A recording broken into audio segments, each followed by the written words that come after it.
Good morning students, class 10। हम आपको पढ़ा रहे थे, पिछली क्लास में हमने आपको पढ़ाया था हार्मोन्स तथा किससे किससे हार्मोन्स का स्रावण होता है वो आज हम आपको बताएंगे। यानी कि विभिन्न अंग हैं तथा ग्रंथि हैं जिसके द्वारा एंजाइम का स्रावण यानी कि हार्मोन्स का स्रावण हमारे शरीर में होता है। सबसे पहले आप सभी लोग जानते हैं ग्रंथि का नाम, जिसका नाम है पीयूष ग्रंथि, जिसे बोलते हैं पिट्यूटरी ग्लैंड्स, ठीक है, जिसे मास्टर ग्लैंड्स भी कहते हैं। तो सबसे पहले याद यही लिखेंगे पीयूष ग्रंथि। पिछले बार भी हम करा चुके, जिसका होना लिखे पीयूष ग्रंथि, मास्टर ग्रंथि, इसे कहते हैं पिट्यूटरी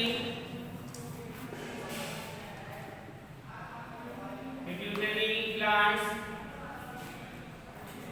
पिट्यूटरी ग्लैंड और मास्टर ग्लैंड।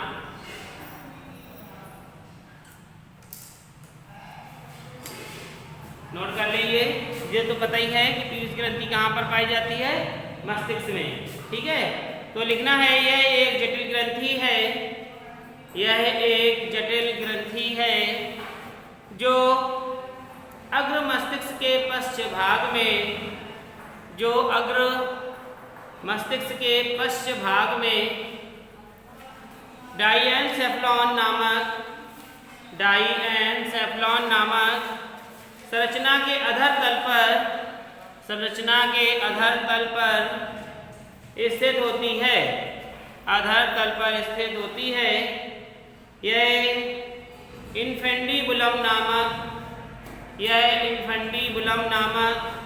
ग्रंथ के द्वारा मस्तिष्क से जुड़ी रहती है। यह ग्रंथि अग्र, मध्य तथा पश्च तीनों पिंडों में विभक्त होती है। तो यानी कि जो अग्र पिंड है, अग्र पिंड से कई प्रकार के हार्मोन स्रावित होते हैं। तो सबसे पहली हेडिंग हम यही डाल लेंगे, लिखेंगे अग्र पिंड से स्रावित हार्मोन का डालेंगे, लिखेंगे अग्र पिंड से स्रावित हार्मोन, ठीक है। लिख लीजिए अग्र पिंड से स्रावित हार्मोन्स।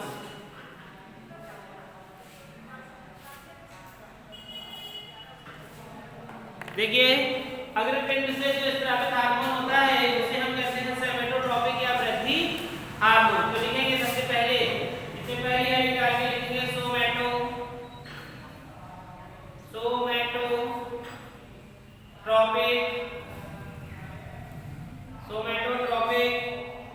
या वृद्धि हार्मोन, सोमैटोट्रोपिक या वृद्धि हार्मोन्स। ये हेडिंग डाल लें, सोमैटोट्रोपिक या वृद्धि हार्मोन्स। लिखिए यह शरीर की वृद्धि का सबसे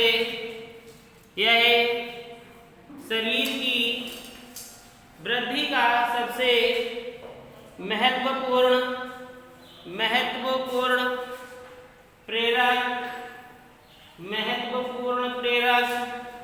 हार्मोन होता है। यदि यह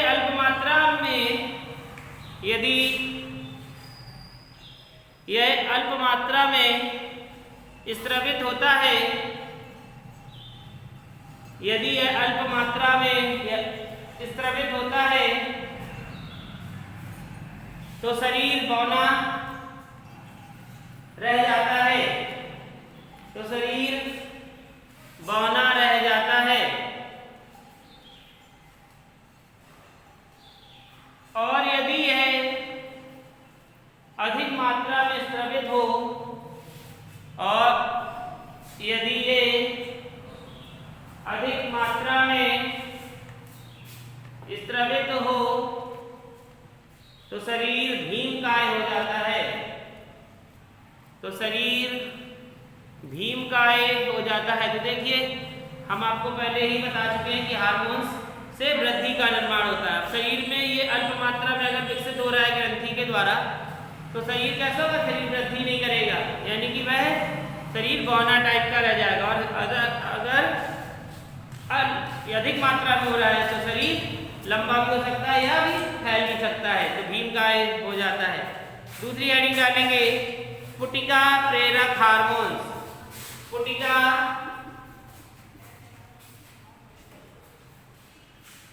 प्रेरक हार्मोन्स,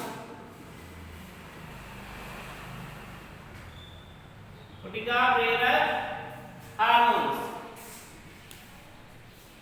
प्रेरक हार्मोन्स लिखेंगे। यह पुरुषों में शुक्र जनन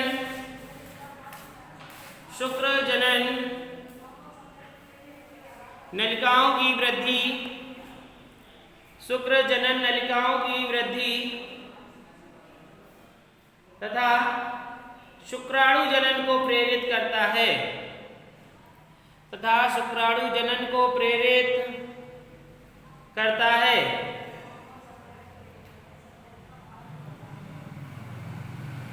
शुक्राणु जनन को प्रेरित करता है तथा स्त्रियों में अंडाशयों की वृद्धि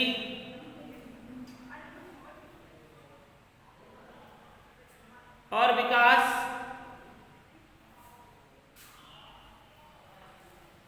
अंडजनन तथा मादा हार्मोन्स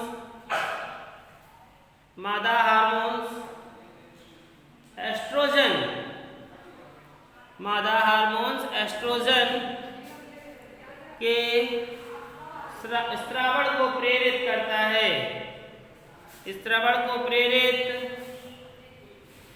है, तो देखिए स्त्री और पुरुष में ये क्या बनाता है, हार्मोन्स। कौन सा, एस्ट्रोजन।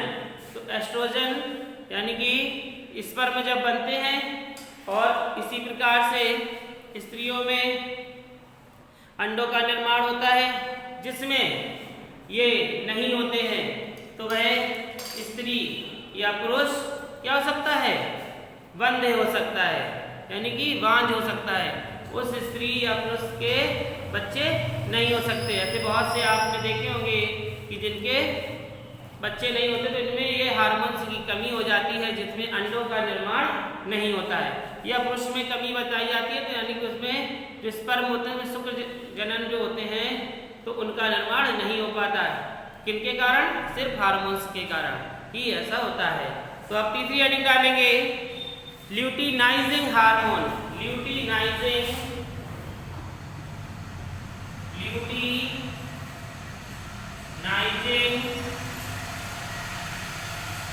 हार्मोन।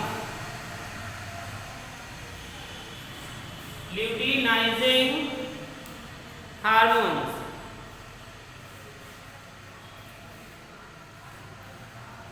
लिखिए, यह एंड्रोजेंस के स्रावण को प्रेरित करता है। यह एंड्रोजेंस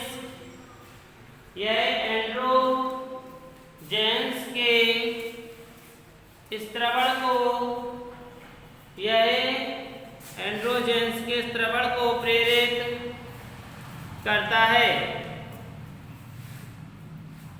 अगला लिखिए,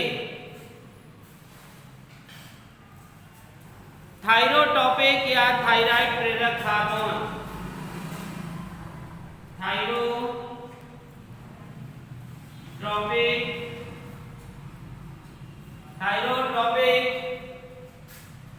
या थायराइड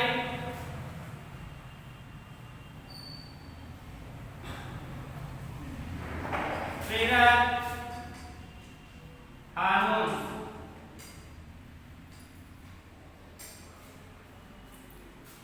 थायरोट्रोपिक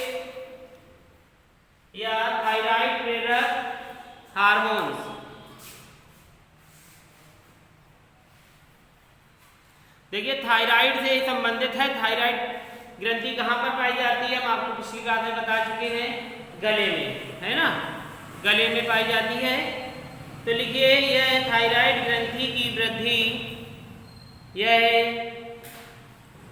थायराइड ग्रंथि की वृद्धि एवं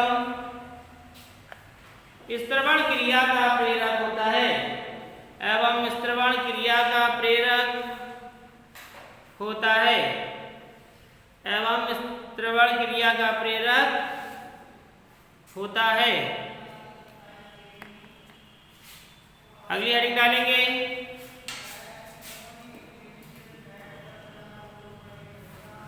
प्रोलैक्टिन, प्रोलैक्टिन या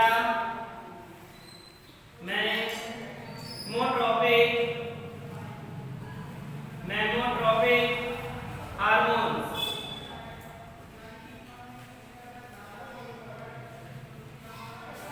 प्रोलैक्टिन या मेमोट्रोपिक हार्मोन्स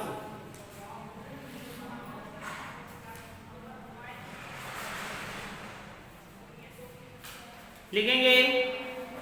मानव में यह एक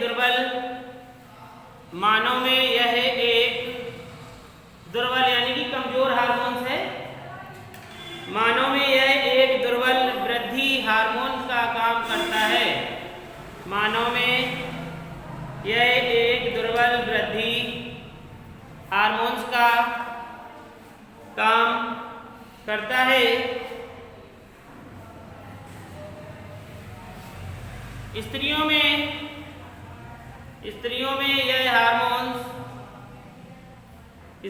यह हार्मोन्स गर्भावस्था के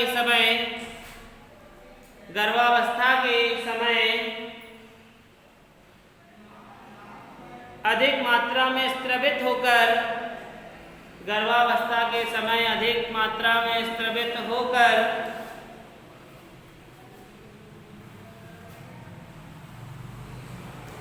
स्तनों की वृद्धि को प्रेरित करता है।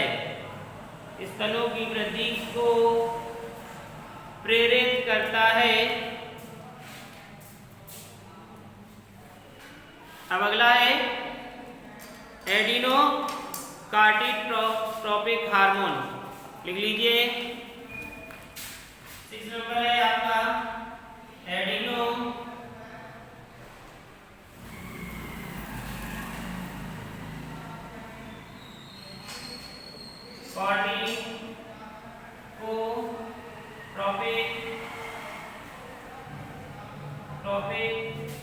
हार्मोन।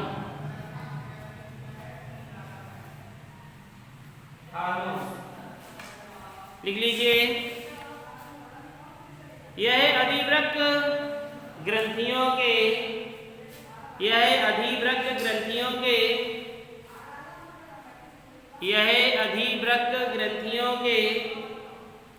बल्किय भाग को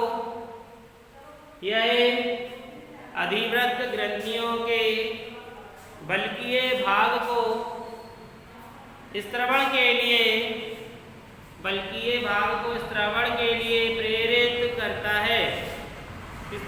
लिए प्रेरित करता है। लिख लिया? ये आपका क्या था?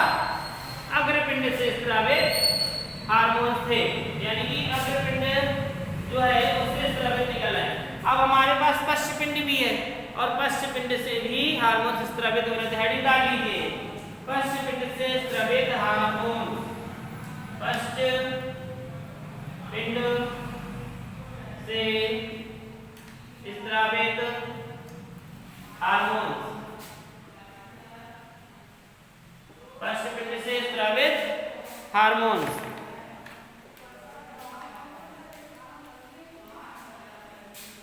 देखिए, पश्चपिंड से जो पहला हार्मोन स्रावित होता है उसका नाम है वैसोप्रेसिन।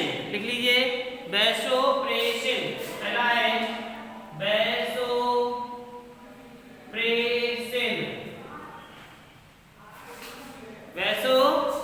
प्रेशन।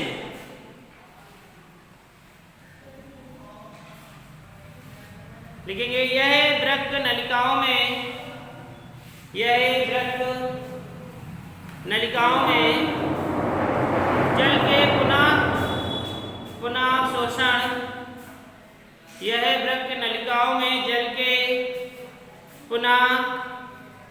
पुनर्अवशोषण में वृद्धि कर, पुनर्अवशोषण में वृद्धि कर यूरिन की मात्रा में वृद्धि कर यूरिन की मात्रा में कमी करता है। फिर सुनेंगे यह वृक्क नलिकाओं में जल के पुनर्अवशोषण में, जल के पुनर्अवशोषण में वृद्धि कर यूरिन की मात्रा में कमी करता है, वृद्धि कर यूरिन की मात्रा में कमी करता है तथा शरीर के कुछ भागों की, तथा शरीर के कुछ भागों की रुधिर वाहिनियों को, तथा शरीर के कुछ भागों की रुधिर वाहिनियों को संकुचित कर रुधिर दाब में वृद्धि करता है, संकुचित कर रुधिर दाब में वृद्धि करता है। दूसरी हेडिंग डालेंगे ऑक्सीटोसिन।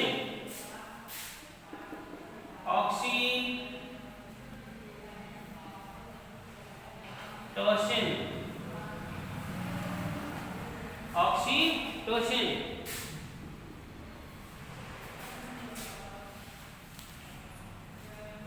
हेडिंग डालेंगे ये कौन से भाग से स्रावित हो रही है? पश्चपिंड भाग से। ये जो दो हार्मोन्स हैं ये पश्चपिंड से स्रावित हार्मोन्स हैं। कभी कभी आ जाता है कि ये वैसोप्रेशन किस भाग से स्रावित होता है, ठीक है, तो पश्च भाग से। लेकिन यह गर्भावस्था में, यह गर्भावस्था में गर्भाशय की पेशियों के, यह गर्भावस्था में गर्भाशय की पेशियों के संकुचन को, पेशियों में संकुचन को प्रेरित कर, संकुचन को प्रेरित कर प्रसव पीड़ा उत्पन्न करता है, प्रसव पीड़ा उत्पन्न करता है।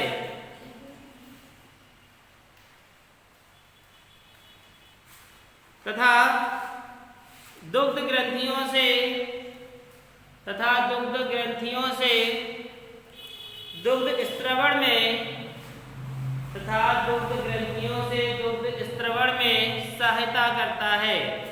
कौन सा हार्मोन? ऑक्सीटोसिन हार्मोन, ठीक है, सहायता करता है।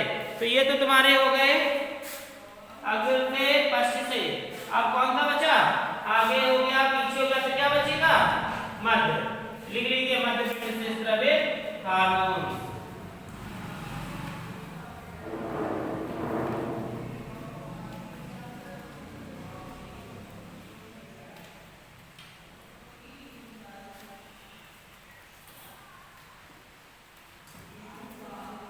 मध्य पिंड से स्रावित हार्मोन्स लिखिए। मध्य पिंड मनुष्य में अल्प विकसित होता है, यानी कि पूर्ण रूप से ये विकसित नहीं होता, क्योंकि सारा काम आगे का है और पीछे का है। जब आगे का वालों ने पीछे वालों ने कर लिया तो बचा क्या? कुछ नहीं। तो क्या लिखा आपने? मनुष्यों में